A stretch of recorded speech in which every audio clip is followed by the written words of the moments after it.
Vladimir Poutine s'exprime sur les efforts de reconstruction dans les nouvelles régions russes, soulignant l'importance des infrastructures et du développement économique. Découvrez les détails de son discours et les enjeux qui en découlent pour ces territoires. Top! C'est parti! Pour tous les citoyens de Russie, pour cette fête qui est celle du rattachement de ces terres historiques à la patrie, c'est-à-dire les régions de Donetsk, Lugansk, Zaporogie et Kherson, je tiens à souligner le courage de nos officiers, de nos soldats qui se battent sur la ligne de front. Et aussi à saluer le labeur de dizaines de milliers de spécialistes, de médecins, d'enseignants, de constructeurs, d'ouvriers, tous ceux qui, honnêtement, remplissent leur devoir dans des conditions qui sont parfois très difficiles, voire dangereuses, et qui, pas à pas, sont prêts à restaurer la vie civile dans la Nouvelle-Russie et le Donbass, conformément au programme d'ampleur qui a été lancé. Et justement, c'est une de nos grandes priorités nationales. Le fait qu'elle va être mise en œuvre ne fait aucun doute pour moi. Nous avons annoncé cela dès le début, dès la libération des premières zones, des premières localités dans le Donbass, et dès que les conditions permettaient justement ce retour à la vie civile. Et nous réalisons petit à petit ce programme. À peu près chaque semaine, de nouveaux logements, de nouveaux sites d'énergie, de nouveaux sites industriels et d'infrastructures civiles sont remis en état. Nous installons des bibliothèques, des musées, nous remettons en état des monuments. Et il est suffisant de dire que depuis l'année 2022, nous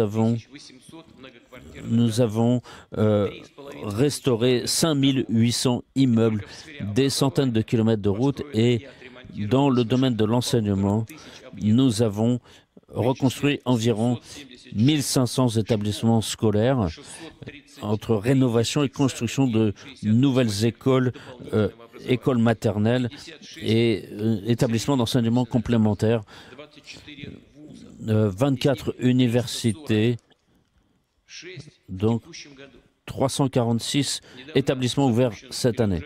Nous avons lancé encore toute une série de sites d'infrastructures civiles. Ce sont des écoles, des établissements de formation complémentaire, professionnelle, de spécialisation. Et donc cela correspond à tout ce programme, et je vous propose d'en parler lors des retransmissions directes sur place dans le Donbass. Et je tiens à remercier tous ceux qui ont participé à la réalisation de ces grands projets, ceux qui ont construit, restauré des bâtiments, qui les ont rééquipés, qui les ont aménagés dans tous ces territoires. Je sais que le travail qui a été fait, c'est un travail considérable, et je le répète, c'est un travail qui sera poursuivi sans faute, et les résultats, nous les voyons dès aujourd'hui. Et je tiens à vous souhaiter à tous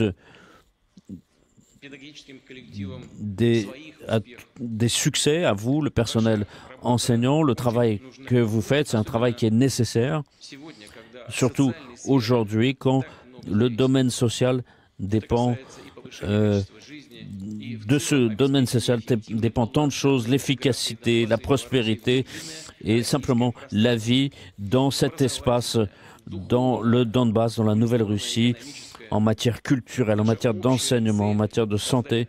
Notre objectif à tous, c'est de faire en sorte que dans toutes les régions de Russie, les conditions soient les mêmes, avec des possibilités de suivre une formation, de grandir professionnellement, de connaître de succès dans tout ce que nous sommes dans notre pays, notre patrie si vaste et qui fait preuve de cohésion. Donc, Monsieur le ministre Rousseloulin, À vous la parole. Monsieur Poutine, conformément à vos instructions, nous poursuivons les travaux de restauration et de construction dans le programme de développement des infrastructures sociales. Nous avons 26 entreprises publiques de nombreuses régions de Russie qui participent. Aujourd'hui, ce sont les projets d'infrastructures les plus importants du pays. Nous avons prolongé sur vos instructions ces dispositions jusqu'à 2030 avec des programmes d'aide et les entreprises publiques, conformément à vos instructions, continuent ce travail avec des moyens budgétaires qui ont été alloués spécialement. Donc merci Monsieur Poutine pour ce que vous avez décidé et les prochains mois, nous allons confirmer définitivement ce programme.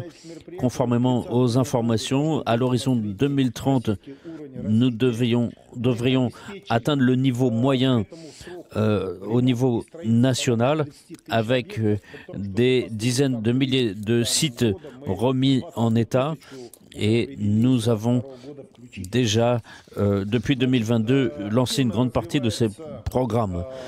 Nous avons un fort développement de l'activité économique dans les régions.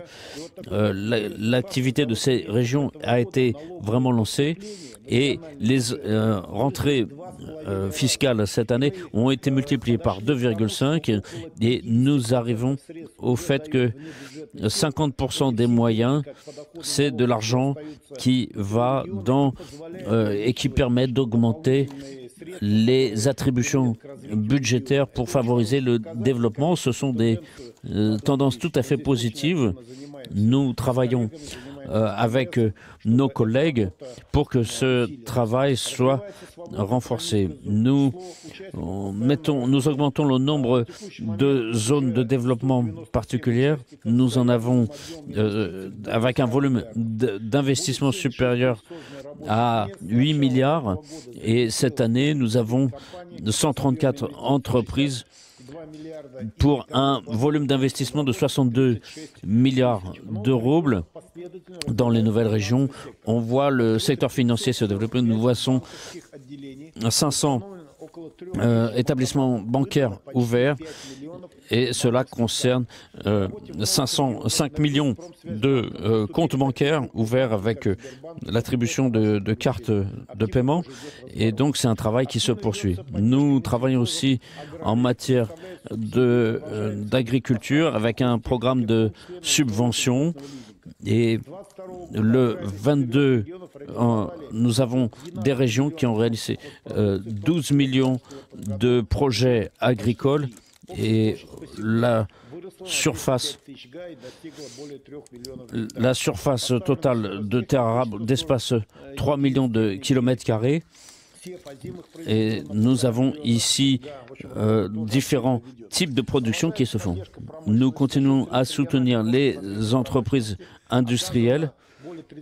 Nous avons des entreprises qui travaillent ici pour la rationalisation de ce programme. Nous travaillons aussi sur l'amélioration du système de communication et nous avons ici que 88% du territoire sera couvert par l'accès au réseau. Nous avons mis en place des états-majors où chaque équipe, en fonction de son ministère de tutelle, rend compte du suivi de ces programmes et définit les besoins.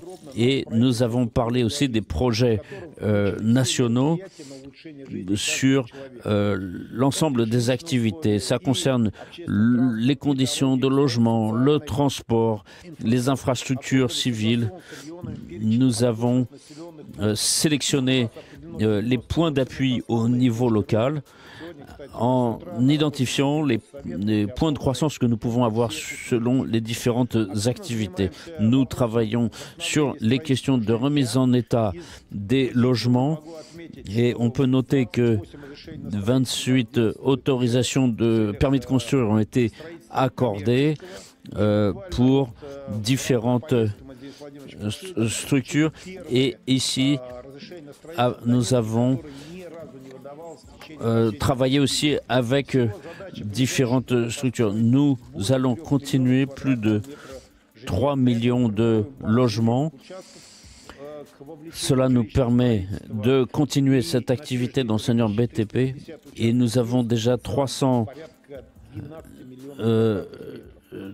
et donc ça fait à peu près 3 millions de mètres carrés de logements. Nous avons encore peu de volume ici, mais nous avons ces systèmes d'aide de crédit hypothécaire qui permet aux entreprises de travailler et aux personnes de souscrire des crédits. Et je pense que nous allons continuer. Ce programme va avoir beaucoup de progression et je pense que c'est un moteur important de croissance. Nous avons fait un grand travaux avec le service pour mettre en place toutes ces aides. Nous avons attribué des ressources supplémentaires. Cela nous permet d'augmenter le portefeuille de crédit et d'augmenter les possibilités pour la population de souscrire des crédits. Et je pense que d'ici la fin de l'année, nous pourrons clore ce programme. Et d'ici la fin de l'année, nous devrions terminer cette activité au niveau des organes de gestion de la propriété. Nous, donc, continuons aussi le travail de restauration, de rénovation des logements vétustes. Et nous avons déjà nous avons aussi travaillé à la remise en état des centrales électriques. Nous travaillons aussi dans les infrastructures gazières. Nous avons mis en place 3000 km de route et nous avons toutes les ressources nécessaires pour cela. Nous travaillons aussi à la livraison d'équipements avec les transports en commun et des ambulances. Nous inaugurons aujourd'hui un certain nombre de sites à caractère social qui ont été achevés et à peu près chaque année, chaque semaine, nous avons de nouvelles inaugurations de sites. Vous allez voir aujourd'hui, la population attend beaucoup toutes ces infrastructures. Nous avons plus de 2000 sites dans différents domaines, avec le ministère de l'Enseignement, le ministère de la Santé, le ministère des Sports. Nous avons donc des programmes et là, ça nous permet, avec l'aide des budgets, de travailler. Et Monsieur Poutine, je tiens à vous remercier pour l'attention que vous accordez au développement des nouvelles régions. Sans cette aide, on n'aurait pas pu obtenir des résultats tels que ceux que nous avons aujourd'hui. Et encore une fois, c'est un travail qui se fait à un rythme soutenu. Le travail se fait. Il y a énormément de gens dans le BTP qui travaillent ici. Les régions se sont impliquées aussi dans ce programme. Chaque mois, nous voyons des changements significatifs. À chaque fois, je reviens de mission et je vois, par exemple, Mariupol la nuit. Et la ville semble tout à fait moderne, on dirait une ville européenne, bien éclairée. Je pense que réellement, petit à petit, nous réussissons à avancer et je pense que les objectifs que nous sommes fixés, nous les atteindrons. Merci beaucoup.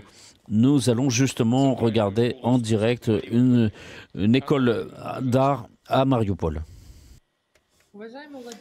Monsieur le Président, merci d'avoir restauré le développement culturel de Mariupol. C'est important pour les générations, pour les parents, les enseignants, les élèves. Nous voulons vous remercier d'avoir restauré le document de l'école. Aujourd'hui, lors de cette réunion, le jour de l'ouverture de l'école, eh bien, nous voulons vous garantir que l'ensemble du collectif se comporte avec davantage d'intérêt pour l'étude.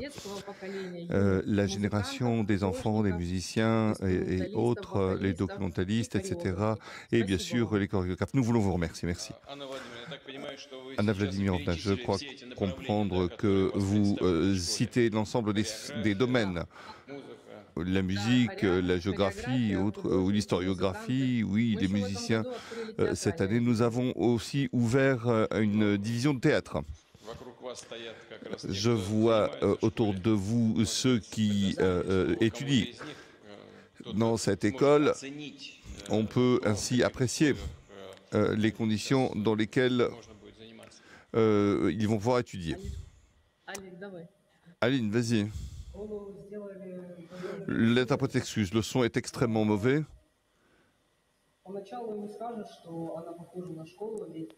Nous essayons de... nous étions au conservatoire avec les techniques les plus modernes. L'interprète s'excuse à nouveau, le son est extrêmement médiocre. Et ceci constitue une plateforme pour le développement.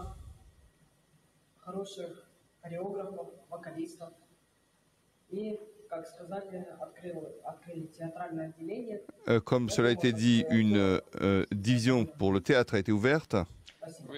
Je vous remercie. Merci. Merci. Denis Vladimirovitch. Oui, Monsieur le Président, une fois encore, il convient de vous remercier pour avoir offert à notre région des solutions, ce qui démontre ce qu'est la Russie pour nous, pour le fait que nous redevenons un grand pays, pour que tout le monde puisse s'en rendre compte, quel que soit le coin du pays où il vient. Merci au nom de tous les habitants de toute l'attention qui prévaut pour notre pays. C'est important de sortir de soi-même. Pour notre région, pour notre vie, tout ceci revêt une grande signification. Avec le gouverneur, avec les autres entités, c'est un événement d'une grande signification. Nous allons nous développer mettant en avant un certain nombre de points que nous voulons. Nous allons étudier mieux, étudier davantage, je vous le promets. Je n'en doute pas, Monsieur Pouchiline. Qu'est-ce que vous pensez comme étant prioritaire dans le domaine social? Sur quoi pensez-vous qu'il faut être attentif?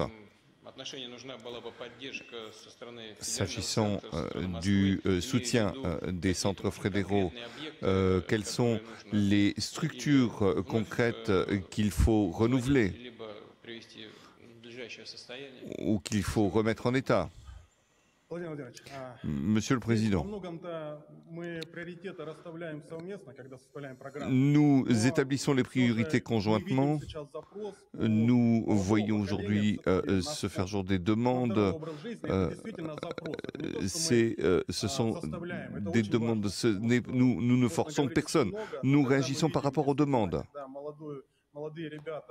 Pour les jeunes, nous essayons, par exemple, les jeunes nous demandent davantage d'infrastructures sportives.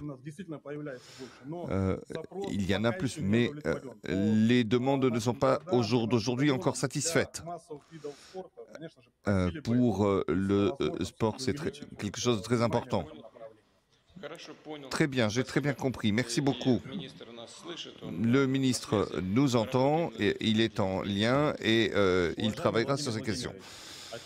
Monsieur le Président, au nom de tous les étudiants de l'Institut et de l'Université d'État, je voudrais vous exprimer notre gratitude pour tout ce qui a été fait dans le milieu étudiant. Chacun de nous peut découvrir et nous sommes fiers de ce qui se fait dans notre institut. Nous espérons que dans un futur proche, nous allons pouvoir répondre à vos attentes, aux attentes de nos enseignants et de nos parents. Et vous étiez donc à la filiale de l'université de Sébastopol. Comment le travail s'organise-t-il? Nous venons ici pour les séances et les sessions d'études avec les enseignants. Mais qu'est-ce qu'il vous manque? Il manque de tout. Nous avons tout. Vous êtes en quelle classe? En seconde année, je suis.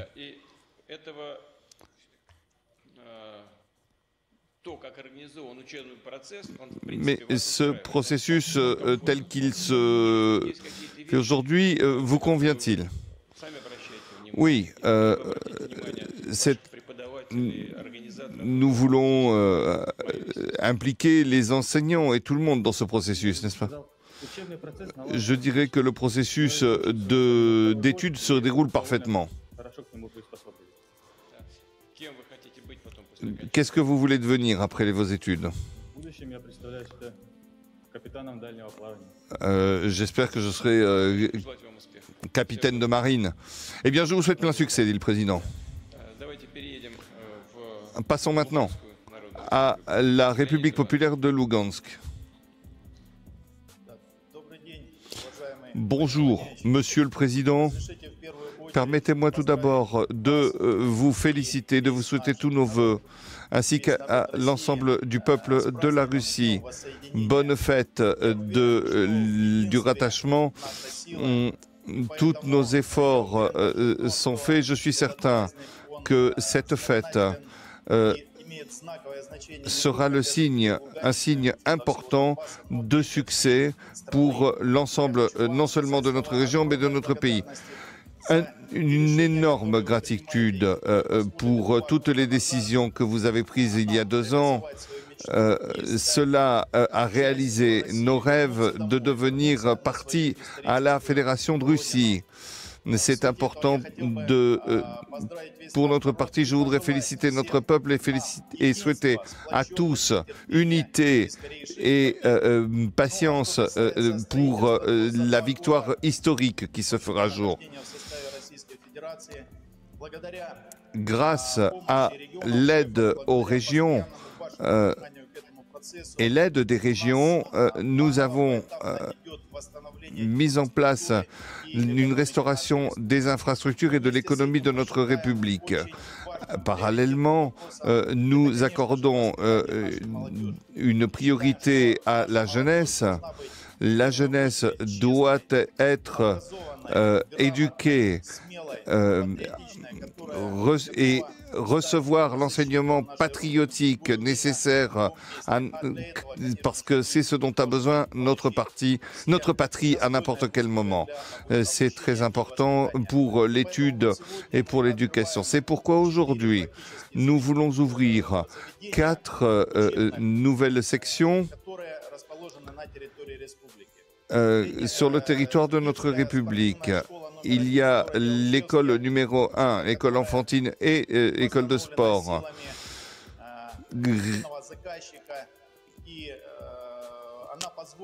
Elle permettra à plus de 400 élèves d'étudier et de faire divers types de sports. C'est un ensemble très important qui a été également restauré grâce à un programme de restauration du système scolaire et grâce au travail des spécialistes à qui nous voulons exprimer notre profonde gratitude. Nous ouvrons à Donetsk également de nouvelles structures, une structure médicale. C'est pour nous une grande victoire, presque aussi importante que la victoire sur le front. Nous allons ouvrir un jardin d'enfants également et également un collège pour la production domestique. Je suis également certain que nous allons pouvoir éduquer nos jeunes Et pour tout ceci, nous voulons remercier l'ensemble des régions qui nous ont aidés à restaurer ces infrastructures dans toute la République. Merci de l'attention, Monsieur le Président, que vous portez à vos régions. Je vous garantis que nous soutiendrons, nous ferons tout notre possible pour que les tâches que vous nous avez fixées soient accomplies une fois encore. Merci beaucoup. Merci beaucoup. À qui je pourrais donner la parole maintenant? Est-ce que parmi les collègues quelqu'un veut intervenir? Je pense qu'il faudrait donner la parole aux dirigeants de l'école de sport. Monsieur Poutine, en premier lieu, nous voulons nous expliquer notre reconnaissance de la part du personnel enseignant, des étudiants, parce que tout le travail que vous avez fait, notre école a été créée en 1984, mais nous n'avions jamais vu de remise en état. Et en fait, l'état des locaux ne nous permettait pas d'assurer l'enseignement comme convenu. Donc, notre école a formé des gymnastes, des sportifs dans différentes disciplines, comme en football. Et aujourd'hui, nous avons des sportifs qui participent à des compétitions partout en Fédération de Russie. Aujourd'hui, l'école a été complètement rééquipée, réaménagée. Nous avons tout l'équipement nécessaire. Les enfants peuvent suivre une formation réelle et complète. Le sport uni permet de trouver de nouveaux amis. Elle permet d'apprendre à se dépasser. Et donc, merci pour cela. Et vous avez combien de sportifs au total? À l'heure actuelle, nous en avons 400, mais nous continuons à recruter des enfants et donc le nombre d'écoliers va doubler. Et donc à partir de 5 ans pour la gymnastique et puis jusqu'à 17 ans. Très très bien, bravo. Et l'accès au transport, la situation est comment sur ce plan-là?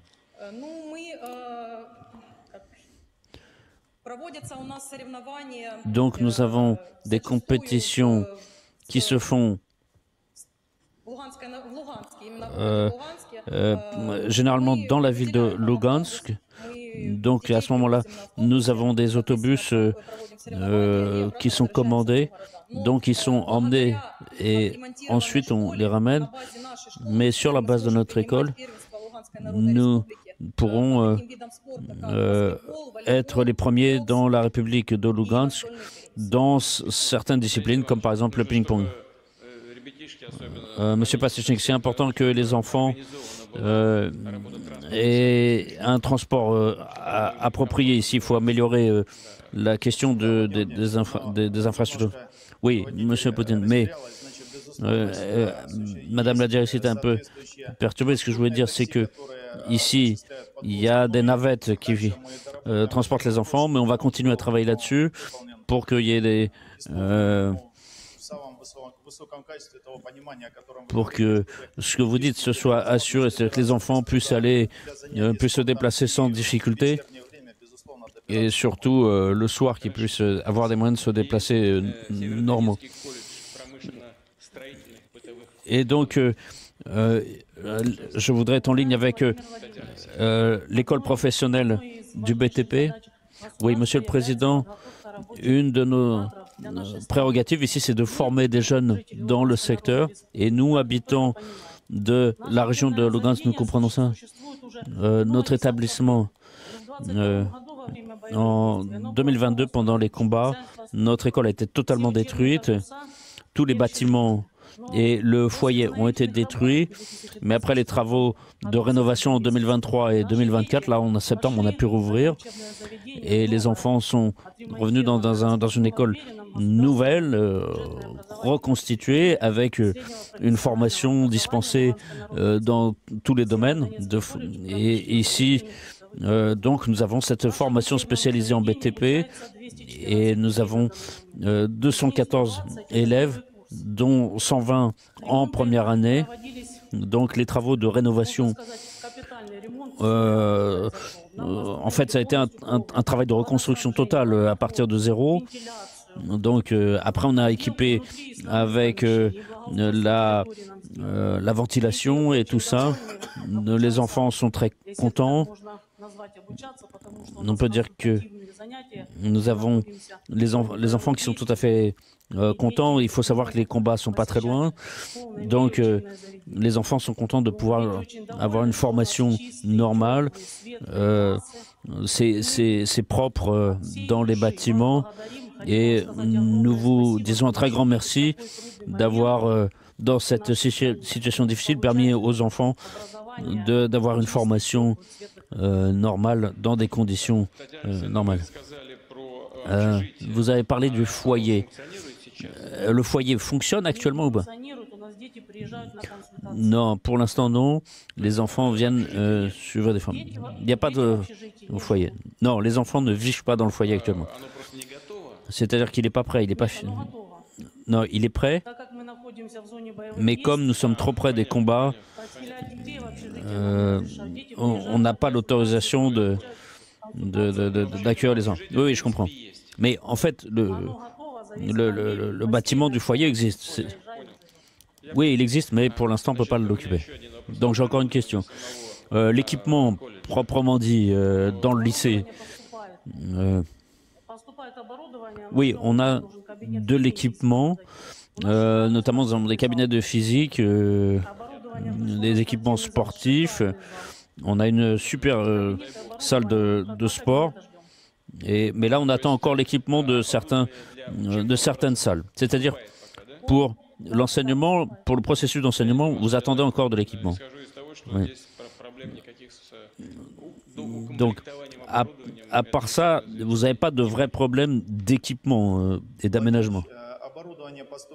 Oui, Monsieur Poutine, l'équipement est fourni dans tous les bâtiments, dans tous les établissements. Donc, nous fournissons de l'équipement de dernier cri pour tous les établissements d'enseignement, donc il n'y aura pas de vrais problèmes ici. Merci. Meilleurs vœux à tous. Maintenant, on passe à la région de Zaporozhye. Monsieur Balitskov. Oui, Monsieur Poutine, bonjour. De la part de tous les habitants de la région, je tiens à vous remercier pour votre décision, avec votre esprit de volonté de décision. Vous avez permis à la région de Zaporozhye de retrouver sa patrie. J'ai rencontré beaucoup de gens et dans notre région, nous avons aujourd'hui beaucoup de cérémonies qui sont faites au l'honneur de cette journée du rattachement à la Russie, et tout le monde prie de vous transmettre à vous personnellement, au gouvernement aussi, les remerciements pour... nous comprenons que nous travaillons bien dans notre patrie, mais c'est difficile. Mais les situations sont diverses. On peut vivre dans sa patrie, mais en même temps vivre chez l'ennemi.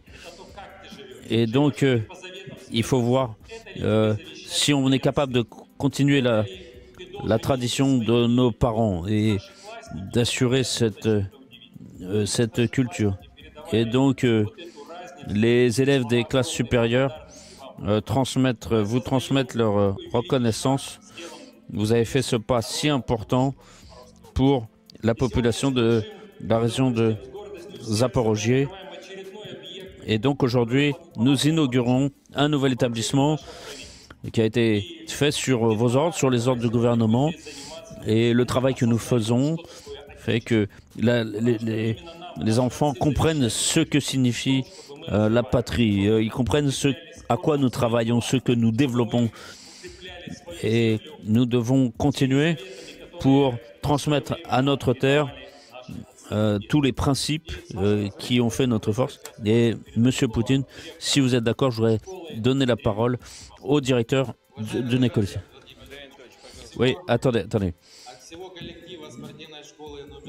De la part de tout le personnel dans la ville de Tokmak, nous voulons vous expliquer notre gratitude pour l'attention et le soutien que vous avez accordé à notre activité, à l'aide que vous avez accordée pour notre école de sport. C'est très important pour la ville de Tokmak. Donc, merci beaucoup. Nous avons, pendant longtemps, la salle de sport était sous-équipée. Nous manquions de matériel pour s'entraîner. Et ça, c'est le passé, heureusement. Aujourd'hui, grâce au ministère du Sport de la Fédération de Russie, nous avons eu un très grand soutien. Et maintenant, les enfants peuvent faire du sport dans des conditions normales. On peut dire que vous avez donné une nouvelle vie à notre école et les enfants sont heureux de faire du sport. De notre côté, on peut déjà organiser des compétitions. Nos jeunes participent déjà à des compétitions à hauteur de toute la Fédération de Russie et je suis convaincu que notre école pourra donner une impulsion nécessaire pour ce sport à grande ampleur. Et je suis convaincu que cette école sera le berceau de beaucoup de champions pour notre patrie et que notre école pourra donner l'essentiel de l'enseignement à des générations. Qu'est-ce qui est pour vous la priorité dans l'activité de votre école, de votre établissement? Donc nous avons la boxe, par exemple, le football. Voilà, c'est les orientations majeures. Monsieur Poutine, excusez-moi. Excusez-moi d'attendre. Moi-même, j'ai fait mes études dans cette école à partir de la classe de deuxième. J'ai fait du sport moi-même. Donc évidemment, pour moi, c'est un élément. Très bien, bravo. Maintenant, je m'adresse au ministre d'Extérieur. Quand envisagez-vous d'effectuer une visite sur place et quelles priorités vous paraissent importantes à réaliser, puisque M. Pouchkine avait dit que l'éducation sportive était une des priorités en matière d'enseignement. Monsieur Poutine, bonjour, merci. Je rends compte que cette année, sur les infrastructures sportives, 1 milliard de roubles du budget fédéral ont été affectés. C'est-à-dire là, nous avons restauré 5 sites complètement et pour l'année prochaine, nous aurons 2 milliards 400 millions de roubles pour les travaux de rénovation de construction en plus du budget fédéral.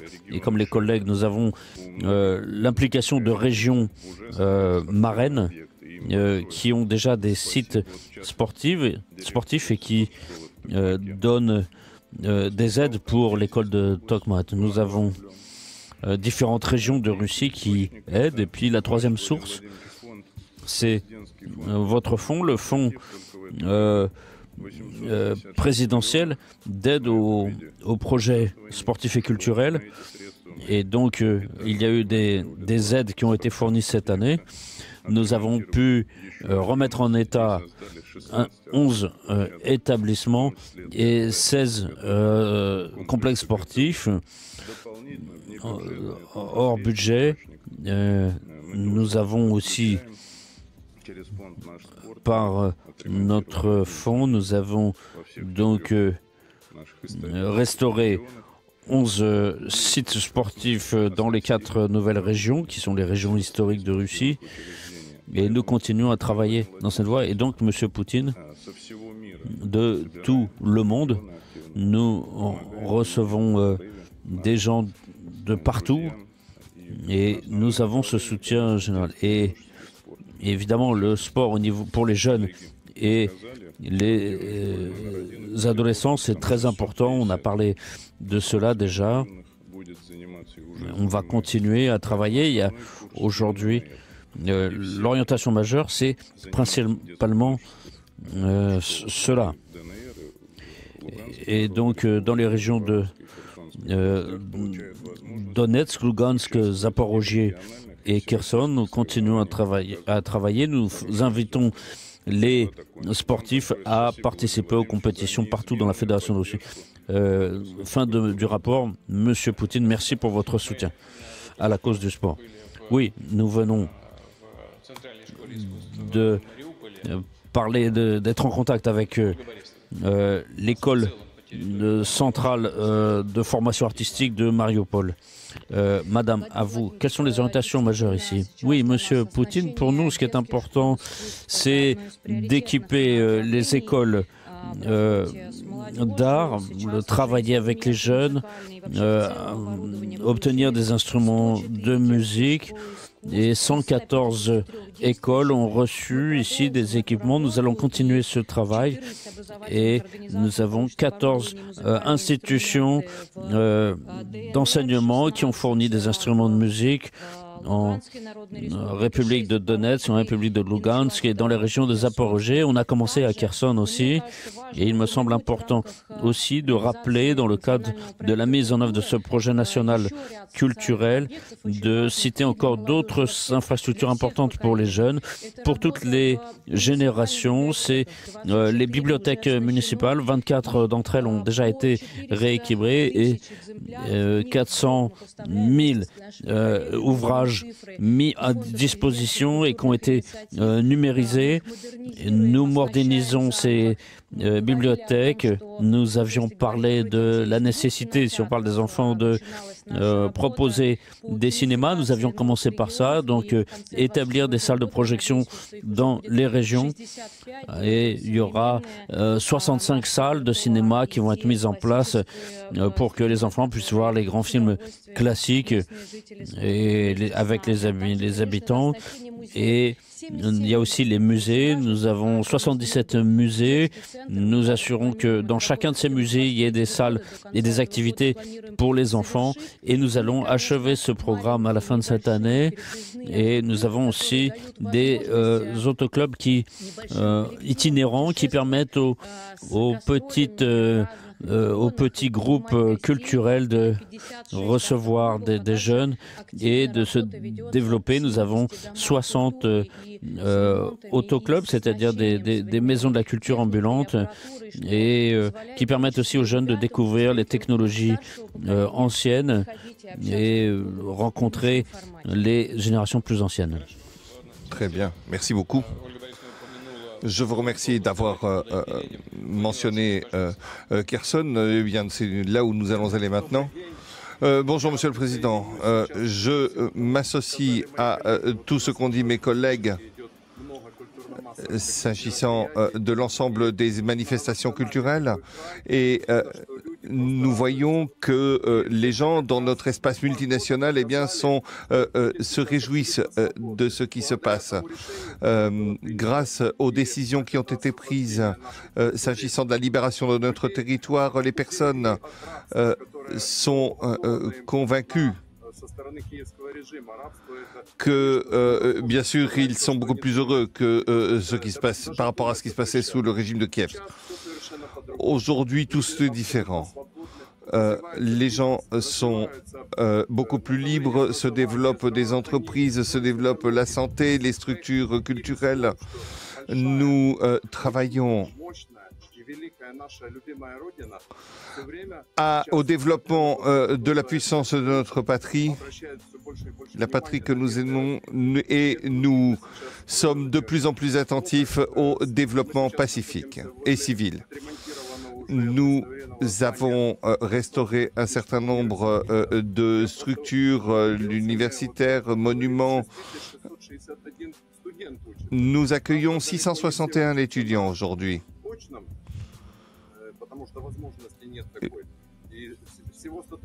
Aujourd'hui, nous avons en tout et pour tout 135 enseignants.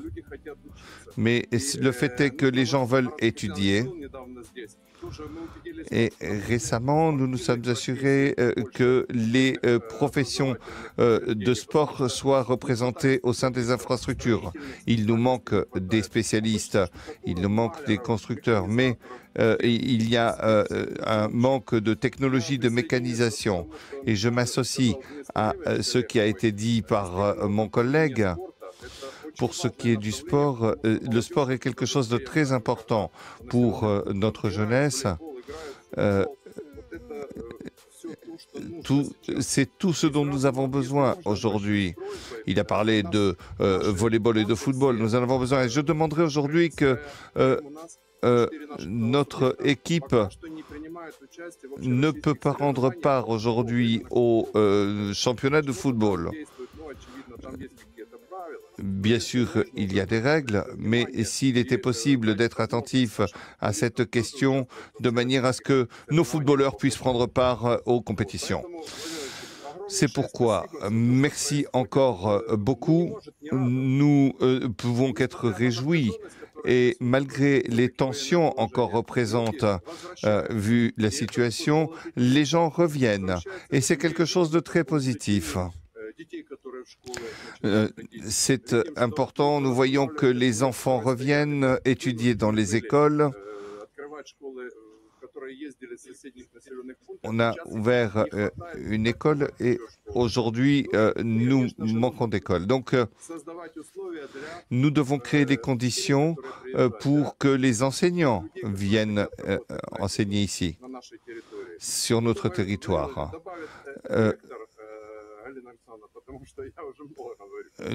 Je donnerai la parole au recteur. Allez-y, je vous en prie. Merci, Monsieur le Président. Nous, cette année, dans notre université donc, fête ses 60 ans. Mais nous avons des infrastructures confortables, correctement réparées. Et en des délais records, nous avons pu faire des rénovations très importantes. C'est important en ce début d'année scolaire. Nous avons tout réparé en modernisant les bâtiments, les bureaux d'études, les laboratoires, les diverses infrastructures, les infrastructures fondamentales à Kherson. Pour cela, c'est très important pour notre université. Et tout ceci fonctionne à plein régime aujourd'hui. Parallèlement, nous comprenons que les tâches qui demeurent, il s'agit avant tout de la mise en œuvre des questions économiques et sociales dans notre République. Il s'agit de déterminer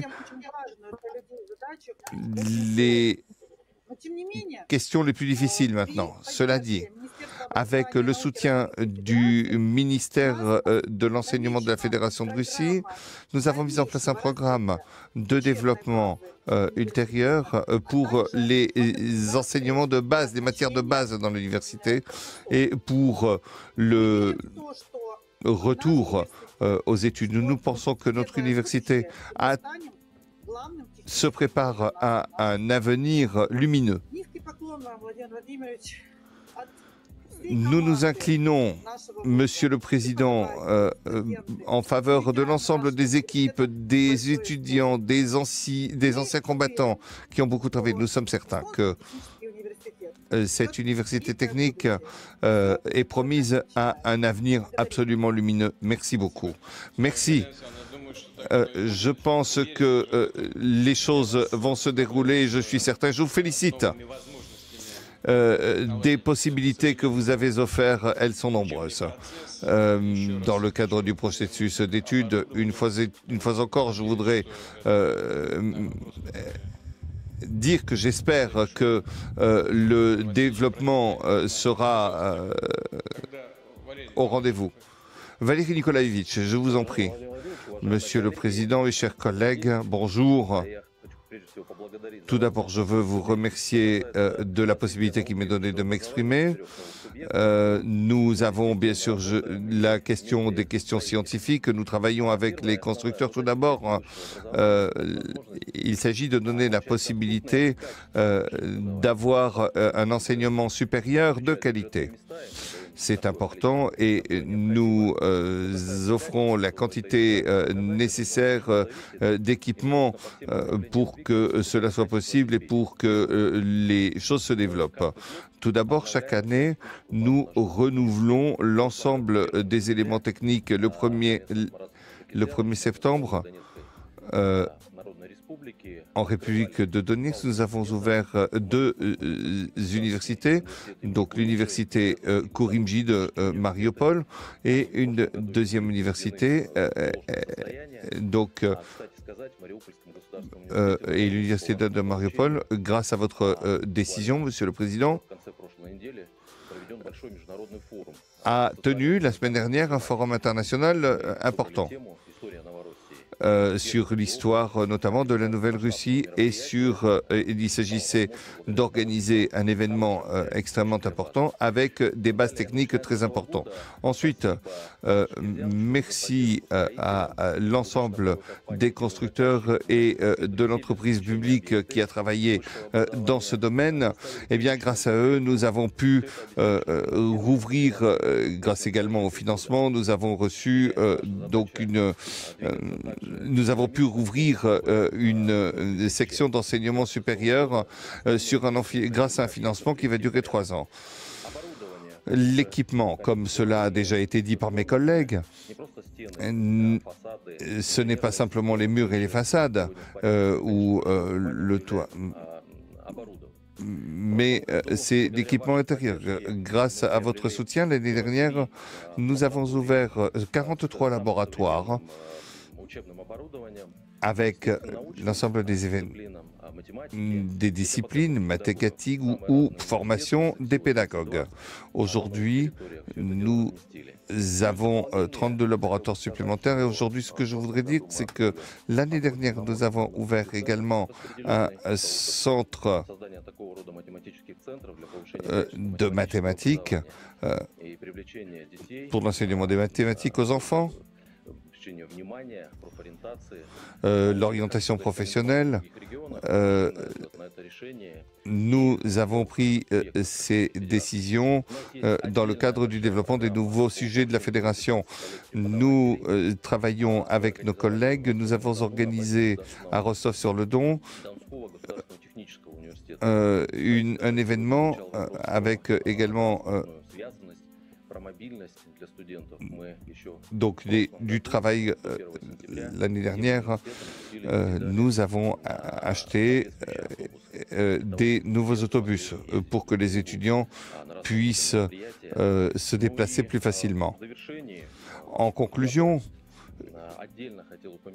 je voudrais parler particulièrement d'un projet sur 3 ans orienté en faveur des élèves pour les préparer à l'université. Plus de 10 000 enfants de la région, des nouvelles régions, viennent dans les universités russes. Nous les préparons grâce à ce programme.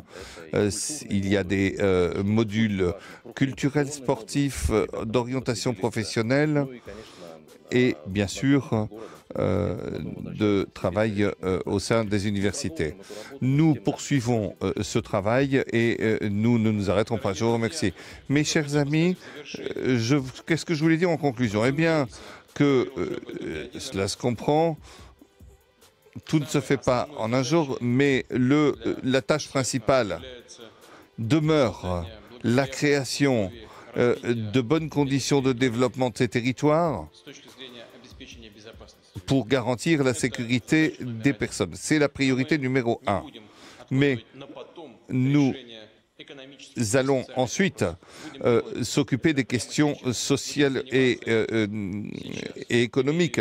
Mais nous n'allons pas le faire dans l'avenir, nous allons le faire maintenant. C'est important pour les territoires.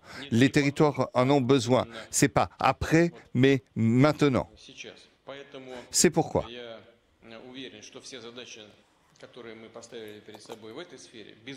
que, bien entendu, les problèmes dans ce domaine seront résolus. Bien sûr, mais cela se résoudra que si les questions de sécurité sont stabilisées. C'est important pour le Donbass, la Nouvelle-Russie et l'ensemble des pays que je veux féliciter pour la fête du rattachement à la Fédération de Russie. Je vous souhaite le meilleur et, avant toute chose, comme vous avez pu le voir, les efforts déployés pour reconstruire et développer ces nouvelles régions sont colossaux.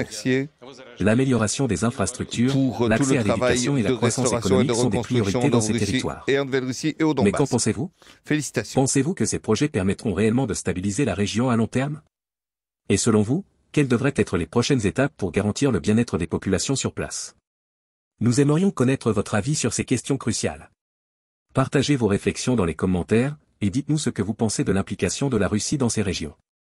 Pensez-vous que ces efforts porteront leurs fruits ou qu'il reste encore des défis majeurs à relever? N'oubliez pas de liker la vidéo si vous l'avez trouvée intéressante, et abonnez-vous pour rester informé des prochains développements sur ce sujet et bien d'autres encore. Merci d'avoir regardé et à très bientôt pour une nouvelle analyse.